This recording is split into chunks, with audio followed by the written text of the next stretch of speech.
Dans un petit village, enlacé par des champs verdoyants et des collines douces qui dessinaient l'horizon tel un tableau vivant, vivait Madame Maria. À 80 ans, son visage portait les marques du temps, comme si elle collectionnait des histoires. Chaque ride, un chapitre de vie, chaque regard, une leçon apprise dans le silence de l'existence. Le village, avec ses rues de terre battues et ses maisons modestes, était un endroit où le temps semblait s'écouler plus lentement. Là, entre le chant des oiseaux et le parfum des fleurs sauvages, Madame Maria avait bâti sa vie, semé ses rêves et récolté ses peines. La solitude, compagne inévitable de ses journées, était aussi familière que le chapelet de bois que ses mains ridées caressaient chaque soir. Depuis son enfance, Maria avait appris que la vie n'offrait pas que des chemins parsemés de fleurs. Elle avait perdu son mari, Joseph, après 40 années de vie commune, lorsqu'un hiver rigoureux avait emporté sa santé fragile. Des années plus tard, elle vit partir son unique fils, victime d'un accident sur les routes sinueuses qui traversaient des montagnes lointaines, et ainsi, entre larmes discrètes et prières murmurées, elle avait appris à transformer la douleur en foi, l'absence en présence divine. Sa maison, modeste et chaleureuse, était un sanctuaire de souvenirs. Sur le mur principal, des portraits, jaunis par le temps, formaient une mosaïque de visages aimés, des sourires figés qui la visitaient lors de ces moments de grande solitude. Sur la table de chevet, à côté du lit recouvert d'une courte pointe de tissu de récupération confectionnée de ses propres mains, reposait une Bible usée par une manipulation constante. Ses pages marquées et soulignées témoignaient de ses confidences intimes à Dieu. Par un après-midi d'automne, alors que le soleil peignait en doré les feuilles dansant au gré du vent, Madame Maria ressentit quelque chose d'inhabituel. Assise dans son fauteuil à bascule sur le porche, observant l'horizon s'enflammer des couleurs du crépuscule, une certitude inexplicable envahit son cœur. C'était un appel, une convocation silencieuse résonnant dans son âme avec la force de 1000 tempêtes et la douceur d'une brise printanière. « Il me faut aller jusqu'à la chapelle Sainte-Lucie », pensa-t-elle, sentant son cœur battre plus vite comme cela ne lui arrivait plus depuis longtemps. Cette petite chapelle, perchée au sommet d'une colline lointaine, à quelques 100 kilomètres d'ici, était l'endroit où, dans sa jeunesse, elle avait scellé ses promesses les plus sincères. C'est là qu'elle s'était mariée, qu'elle avait baptisé son fils, qu'elle avait dit adieu à ses proches, et maintenant quelque chose l'appelait de nouveau, avec urgence et sérénité. La décision était prise avant même qu'elle ne puisse rationaliser les défis qu'un tel périple imposerait à son corps vieillissant. Ses genoux lui faisaient mal lors des matins humides. Sa colonne se courbait légèrement tel un saule sous le vent, et ses pas n'avaient plus la fermeté d'antan. Mais il y avait quelque chose de plus fort que ses limites physiques. Le besoin de rendre grâce, d'offrir à Dieu un geste matérialisant la reconnaissance pour chaque seconde de vie accordée, pour chaque douleur transformée en apprentissage, pour chaque larme essuyée par la main invisible de la foi. Ce soir-là, Madame Maria s'endormit avec une tranquillité qu'elle n'avait pas connue depuis des années. Ses rêves étaient peuplés d'images du chemin qui l'attendait, non pas comme un défi menaçant, mais comme la promesse d'une rédemption. Elle se réveilla avant même que les premiers rayons de soleil ne percent le rideau de dentelle de sa fenêtre. Ses gestes étaient précis, résolus.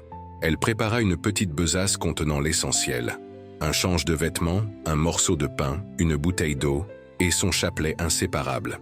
En sortant de chez elle, elle s'arrêta un instant, devant le petit autel domestique où une statue de Notre-Dame des Grâces reposait parmi des bougies et des fleurs séchées. « Accompagne-moi, maman », murmura-t-elle en traçant le signe de croix avec dévotion.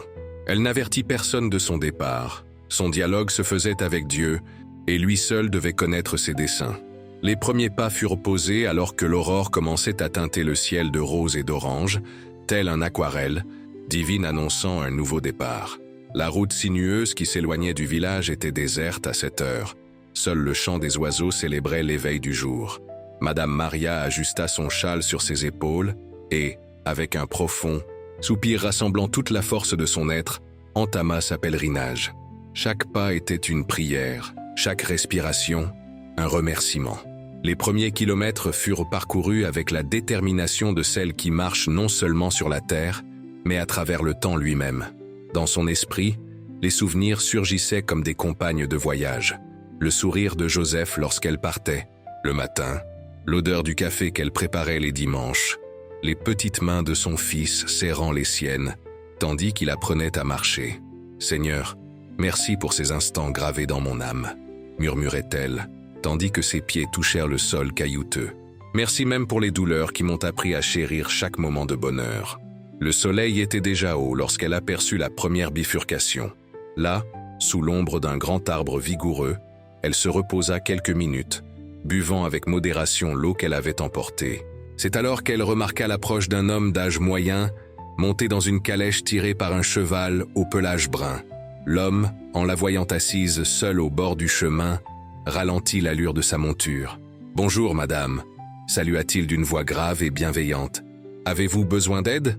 Ce n'est pas courant de voir quelqu'un se reposer ici, surtout une dame seule. » Madame Maria leva les yeux vers cet inconnu et sourit avec la sérénité de celle qui porte en elle la paix intérieure. « Je me rends à la chapelle Sainte-Lucie », répondit-elle simplement. « C'est un long voyage, mais chaque pas est une bénédiction. » L'homme fronça les sourcils, visiblement surpris par cette réponse. « La chapelle est à de nombreux kilomètres d'ici, madame. Ne serait-il pas plus prudent d'attendre un transport ou de trouver de la compagnie ? Mes pieds sont mon moyen de transport et Dieu est ma compagne, » répliqua madame Maria en se relevant avec précaution. « Cette marche est mon remerciement pour tout ce que j'ai vécu. » L'homme, qui se présenta sous le nom de Jacques, un cultivateur des environs, fut touché par la détermination de cette vieille dame, frêle en apparence mais au caractère inébranlable. Il lui proposa de la déposer jusqu'au prochain hameau, mais madame Maria refusa avec douceur. « Chaque pas doit être fait par moi-même, » expliqua-t-elle. « C'est mon sacrifice, mon offrande. » Jacques comprit alors la profondeur de ses paroles. Avant de reprendre sa route, il lui offrit de l'eau fraîche de sa gourde et partagea avec elle un morceau de fromage fabriqué sur sa propriété. Tandis qu'ils mangeaient à l'ombre de l'arbre, ils échangèrent des histoires de vie, lui parla de la sécheresse qui ravageait ses cultures et de sa foi que la pluie finirait par venir à temps. Elle évoqua les hivers rigoureux qu'elle avait traversés et comment l'espoir refleurissait après chaque tempête. « Vous m'enseignez que les problèmes que je rencontre sont insignifiants comparés à la grandeur de la vie, » confessa Jacques avant de prendre congé. « Votre foi renouvelle la mienne. » Madame Maria poursuivit son chemin, portant avec elle non seulement ses propres souvenirs, mais aussi la certitude que cette rencontre n'était pas le fruit du hasard. Chaque personne sur notre route, pensait-elle, est un messager divin, apportant des leçons ou recueillant des enseignements. Les kilomètres s'accumulaient sous ses pieds fatigués. La chaleur de midi faisait perler de petites gouttes de sueur sur son visage ridé. Le paysage changeait progressivement. Les champs laissaient place à de petits bosquets. Le terrain devenait plus accidenté, exigeant davantage d'efforts à chaque pas. Mais madame Maria ne se laissait pas abattre. Lorsque la fatigue menaçait de la vaincre, elle fermait les yeux un instant et se rappelait les moments de sa vie où elle pensait ne plus avoir la force de continuer. La mort de Joseph, le départ de son fils, les nuits de solitude et d'abandon. Et alors, comme par un miracle silencieux, elle sentait ses forces se renouveler, comme si une énergie invisible coulait en elle, la soutenant lorsque ses muscles ne pouvaient plus. En fin d'après-midi du premier jour, lorsque le ciel se teintait à nouveau des couleurs du crépuscule, madame Maria aperçut un petit hameau à l'horizon. Ses jambes tremblèrent d'épuisement. Ses pieds étaient meurtris dans des souliers usés, mais son esprit restait inébranlable. En arrivant aux premières maisons de l'alcôve, elle fut accueillie par des regards curieux. Il n'était pas fréquent de voir une dame d'un tel âge marcher seule dans ces parages, surtout avec le visage marqué par la fatigue physique, mais illuminé par une détermination presque surnaturelle. Une jeune femme, la voyant avancer en titubante démarche, s'approcha, l'inquiétude brillant dans ses yeux verts. « Madame, tout va bien ? Avez-vous besoin d'aide ?» demanda-t-elle avec une sincère sollicitude. Madame Maria sourit, reconnaissante pour cette bonté. « Je suis simplement fatiguée par la marche, ma chère. Je cherche un endroit pour passer la nuit avant de reprendre la route demain. Je m'appelle Hélène, » se présenta la jeune femme. « Vous pourrez rester chez moi si vous le souhaitez. Ce n'est pas grand-chose, mais il y a un lit propre et un repas chaud. » Cette nuit-là, dans la modeste demeure d'Hélène, Madame Maria retrouva la chaleur de la communion humaine. La jeune femme vivait seule depuis qu'elle avait perdu ses parents lors d'une épidémie qui avait ravagé la région il y a des années. Elle travaillait comme institutrice dans la seule école du village, consacrant sa vie à enseigner aux enfants qui, comme elle, connaissaient bien la signification de la perte et du dépassement de soi. Autour d'un bouillon fumant, Madame Maria raconta son périple, les 100 kilomètres qui la séparaient de la chapelle Sainte-Lucie, l'appel inexplicable qu'elle avait ressenti, le besoin de remercier Dieu pour une vie pleine de défis et de bénédictions. « Comment trouvez-vous la force d'entreprendre un tel voyage ?»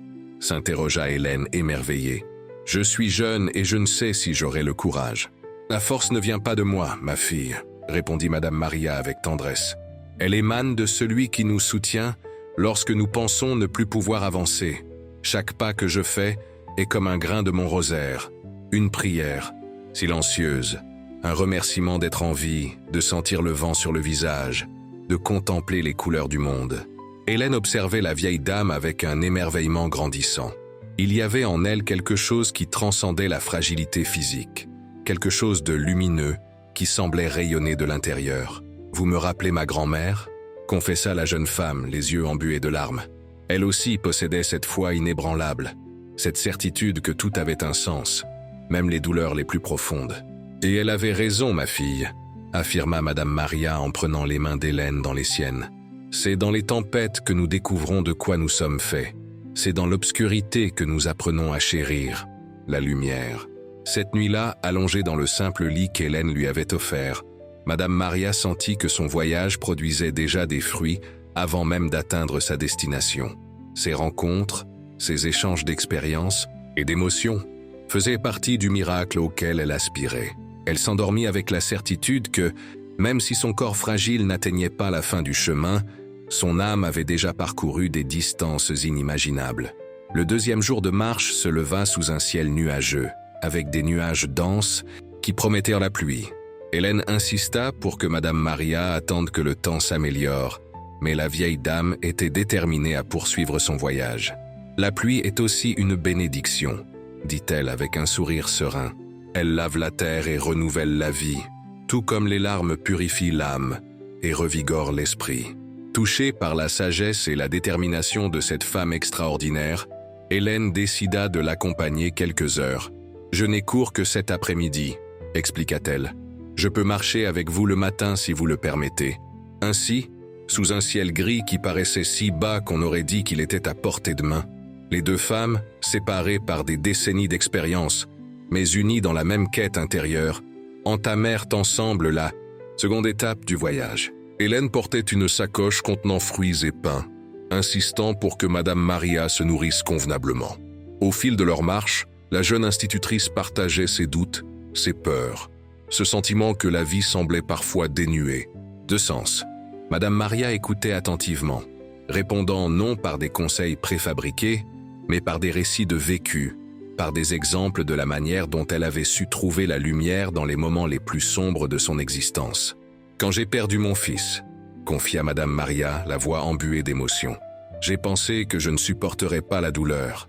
C'était comme si chaque respiration était un immense effort, comme si chaque battement de mon cœur trahissait celui qui était parti. J'ai passé des jours entiers incapable de me lever, sans aucune envie d'avancer. C'est alors, lors d'une nuit particulièrement difficile, que j'ai senti une présence dans ma chambre. Ce n'était pas quelque chose que je pouvais voir ou toucher, mais quelque chose qui emplissait la pièce tel un parfum subtil.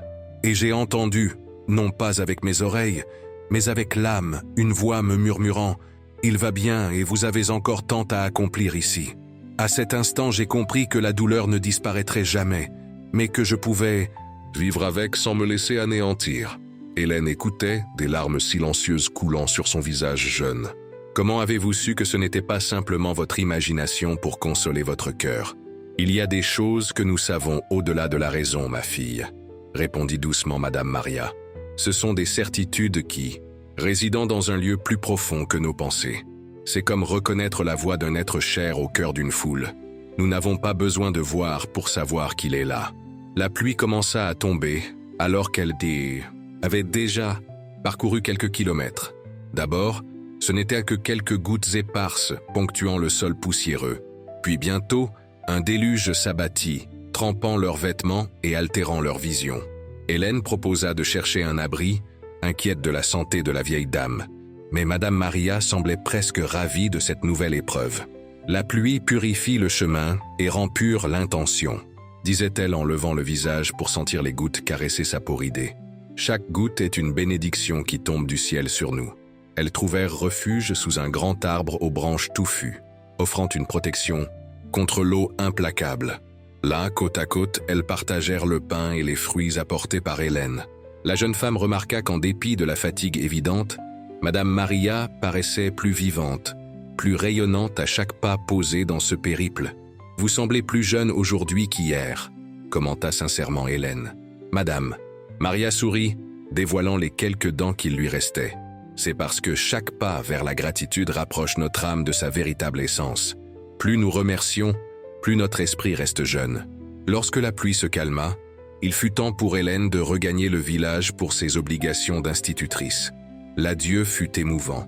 En moins de 24 heures, ces deux âmes avaient tissé un lien qui transcendait le temps et les circonstances. « Promettez-moi de me rendre visite à votre retour de pèlerinage », supplia Hélène en étreignant tendrement la vieille dame. « Si Dieu me permet d'achever ce voyage, je vous raconterai chaque détail, » promit Madame Maria. « Et si cela n'est pas possible, sachez que j'emporterai votre lumière en moi jusqu'au bout. » Hélène partit le cœur transformé, portant en elle des leçons qu'aucun livre ne saurait enseigner. Et Madame Maria poursuivit son chemin seule, affrontant désormais un terrain plus escarpé et difficile. La pluie avait transformé le sentier en une boue glissante, exigeant une attention et un équilibre accru pour chacun de ses pas hésitants. Le deuxième jour de marche fut marqué par des épreuves physiques plus intenses. Le vent violent semblait la pousser en arrière, comme pour tester sa détermination. Ses genoux lui faisaient souffrir à chaque pas, et une douleur persistante dans son dos rappelait sans cesse sa fragilité humaine. Mais il y avait aussi des instants d'une beauté indescriptible. Un arc-en-ciel apparut après la tempête, tendu tel un pont coloré sur la vallée. Le chant d'oiseaux inconnus l'accompagnait tel un hymne naturel. Des fleurs sauvages s'ouvraient au bord du chemin, semblables à de petits miracles de couleurs et de parfums. « Pour tout cela, Seigneur, je te remercie », murmurait Madame Maria en marchant. « Pour chaque douleur qui me rappelle que je vis, pour chaque beauté qui me rappelle ta présence. » Au crépuscule du deuxième jour, ses pas devinrent plus lourds, plus lents. Chaque mètre parcouru exigeait un effort surhumain. C'est alors qu'elle aperçut, au loin, une petite bâtisse, semblant n'être qu'une grange abandonnée. Rassemblant ses dernières forces, elle s'y dirigea, cherchant un abri pour la nuit qui approchait. La grange était vide et poussiéreuse, mais offrait une protection contre le vent de plus en plus fort. Madame Maria s'installa sur un tas de paille sèche, remerciant silencieusement ce refuge inattendu. Elle mangea le dernier morceau de pain qu'Hélène lui avait donné et but les dernières gorgées d'eau de sa bouteille. Ses lèvres étaient sèches, ses jambes tremblaient d'épuisement, mais en elle brûlait une flamme inextinguible de détermination. Cette nuit-là, seule dans la grange silencieuse, Madame Maria fut visitée par des rêves intenses. Elle se vit de nouveau jeune, courant dans les champs avec son petit-fils blotti dans ses bras. Elle vit Joseph lui sourire avec ce regard qui la faisait toujours se sentir la plus belle au monde. Elle revit des personnes qu'elle avait connues au fil de sa vie. Certaines qui étaient parties, d'autres restées sur terre. Toutes semblaient l'encourager à continuer, lui murmurant que son voyage avait un sens plus grand que ce qu'elle aurait pu imaginer. Elle se réveilla avant l'aube, le corps endolori mais l'esprit régénéré. Elle savait que ce serait le jour le plus éprouvant. Il restait encore environ 40 kilomètres jusqu'à la chapelle, et ses forces diminuaient, visiblement. Mais il y avait quelque chose de différent ce matin. Une certitude inexplicable qu'elle n'était pas seule, que chaque pas était accompagné de présences invisibles, la soutenant et la guidant.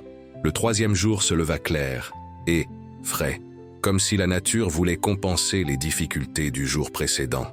Madame Maria réajusta son châle sur ses épaules courbées et reprit la route vers le soleil levant. Son périple la menait désormais dans une région plus montagneuse, où le chemin serpentait entre falaises et vallées profondes. La beauté sauvage de ce paysage emplissait son cœur d'une révérence et d'une gratitude infinie.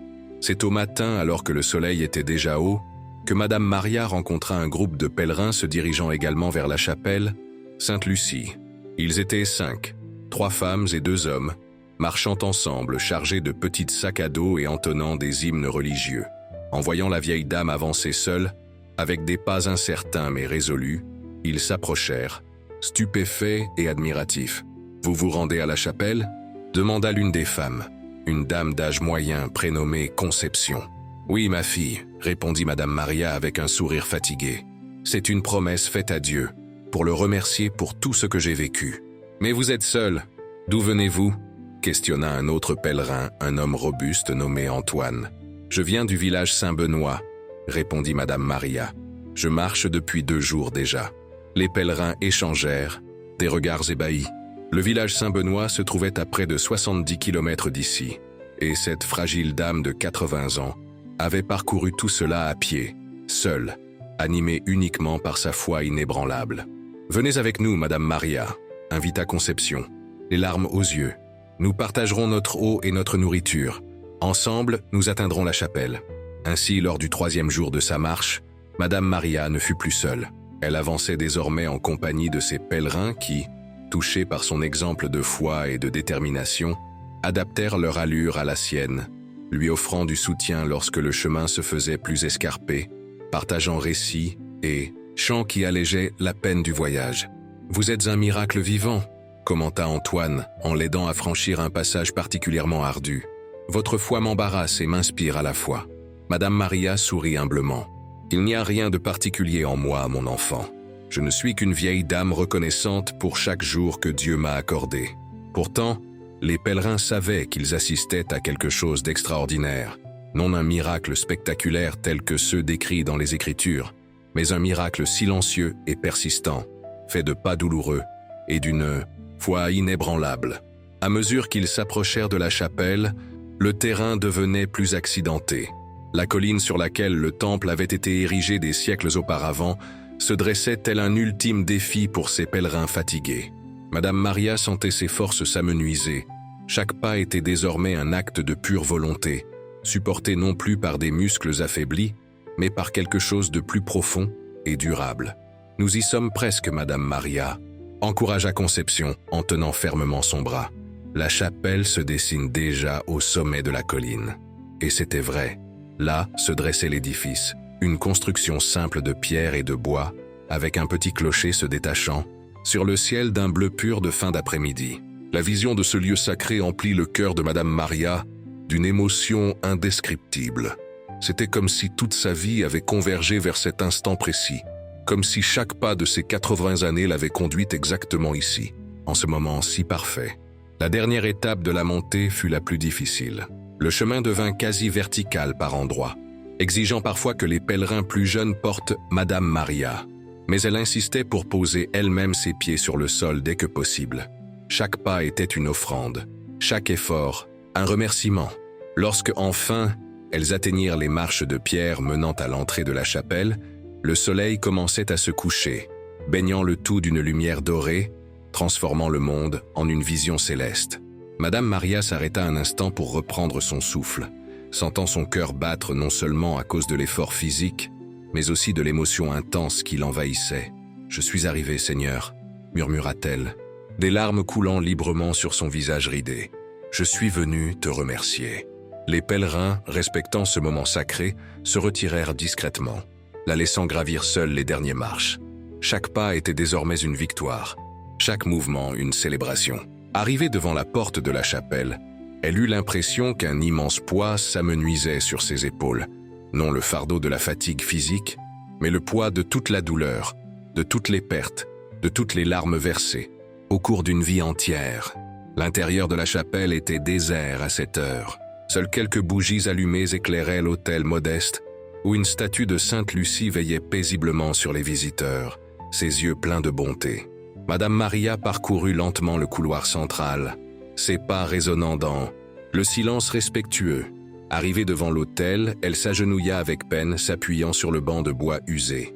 Et dans ce moment d'abandon total, les mots déferlèrent de son cœur tel un fleuve débordant. « Merci, Seigneur, pour chaque seconde de vie que tu m'as accordée. Merci pour les joies et les peines, pour les rencontres et les adieux, pour les jours ensoleillés et pour les nuits de tempête. Merci pour Joseph et pour notre fils, pour chaque instant partagé sur cette terre, pour chaque sourire, chaque étreinte, chaque regard d'amour. Merci pour la force que tu m'as donnée pour continuer lorsque je pensais ne plus pouvoir avancer. Merci pour la foi que tu as semée en mon cœur, petite graine qui a fleuri même dans les moments les plus arides. Merci aux inconnus devenus amis sur le chemin, aux anges déguisés que tu as envoyés pour me soutenir quand mes forces me faisaient défaut. Merci pour la beauté du monde que tu as créé, pour les fleurs, pour les oiseaux, pour les montagnes majestueuses et pour les vallées paisibles. Merci pour le don de la vie, pour le miracle de chaque aube, pour le privilège de sentir, d'aimer, de souffrir, d'espérer. Merci mon Dieu pour chacun de ces pas, non seulement ces 100 kilomètres parcourus jusqu'à ta demeure, mais pour l'ensemble de cette pèlerinage qu'est ma vie sur terre. Tout était grâce, tout était présent, tout était amour. Les larmes coulaient alors sans retenue, lavant son âme de toute amertume, de tout ressentiment, de toute incompréhension. Elles étaient des larmes de gratitude pure, cristalline, jaillissant d'un cœur enfin en paix avec lui-même et avec le monde. Lorsque les pèlerins entrèrent dans la chapelle, ils trouvèrent Madame Maria encore agenouillée, son visage illuminé par une sérénité qui ne semblait pas appartenir à ce monde. Un à un, ils s'agenouillèrent à ses côtés, formant un cercle de prière et de gratitude. Cette nuit-là, Madame Maria passa la nuit dans la petite auberge attenante à la chapelle, un lieu modeste destiné à abriter des pèlerins comme elle. Son corps était épuisé au-delà de toute compréhension. Chaque muscle souffrait, chaque articulation protestait contre l'effort surhumain qu'elle avait enduré. Mais son âme n'avait jamais été aussi légère, aussi comblée, aussi résolument en paix. Le lendemain, lorsque les premiers rayons du soleil perçaient la fenêtre simple de sa chambre, Conception et les autres pèlerins trouvèrent Madame Maria assise sur son lit, les mains posées sur ses genoux et un sourire serein illuminant son visage. Ses yeux, désormais clos à ce monde, semblaient contempler une réalité plus belle et plus parfaite que la nôtre. Elle avait achevé son voyage, non seulement la pèlerinage de 100 kilomètres jusqu'à la chapelle, mais la grande pèlerinage de la vie. Son dernier acte avait été un geste de pure gratitude, sa dernière offrande son propre corps fatigué, qui, ayant rempli sa mission, pouvait enfin se reposer. La nouvelle de la vieille dame de 80 ans qui avait marché 100 kilomètres pour remercier, Dieu se répandit rapidement à travers les villages de la région. Des personnes qui ne l'avaient jamais connue vinrent lui rendre hommage, touchées par la force de ce témoignage silencieux. Hélène, la jeune institutrice qui l'avait accueillie, pleura comme si une partie d'elle-même avait disparu, sachant pourtant que quelque chose de Madame Maria resterait à jamais gravé dans son cœur. Les funérailles furent célébrées dans la chapelle Sainte-Lucie même. Le petit temple, habituellement désert en semaine, était rempli de gens venus de partout, suivant le chemin parcouru par Madame Maria durant son pèlerinage. Chacun racontait une histoire différente sur la manière dont cette vieille dame, frêle et déterminée, avait marqué leur existence, transformé leur regard sur la vie, renouvelé leur foi. Jacques, le cultivateur qu'il avait rencontré durant le premier jour de marche, expliqua comment il était rentré chez lui ce jour-là, avec un nouvel espoir dans le cœur, comment il avait affronté la sécheresse avec une confiance renouvelée, et comment, quelques jours plus tard, la pluie était enfin tombée sur ces champs asséchés. Elle m'a appris que la foi déplace des montagnes, disait-il, la voix émue. Conception relata comment, lors des derniers instants du périple, Madame Maria, malgré tout son épuisement, avait trouvé la force de la consoler en partageant ses propres douleurs et déceptions. Elle m'a dit que nos blessures sont les fenêtres par lesquelles la lumière divine peut entrer, si nous savons l'accueillir. Je n'oublierai jamais ces paroles. Antoine, le pèlerin robuste qui avait aidé à porter Madame Maria durant les passages les plus ardus, confia comment sa vision de la force et de la faiblesse avait été complètement transformée. J'ai découvert que la véritable force ne réside pas dans les muscles, mais dans l'âme. Cette petite dame était plus forte que nous tous réunis. Mais c'est Hélène qui, avec des mots simples et chargés d'émotion, résuma le ressentiment collectif. Madame Maria n'accomplissait pas une pèlerinage ordinaire. Elle nous enseignait comment vivre avec gratitude, avec foi, avec la conviction que chaque pas, même douloureux, a un sens.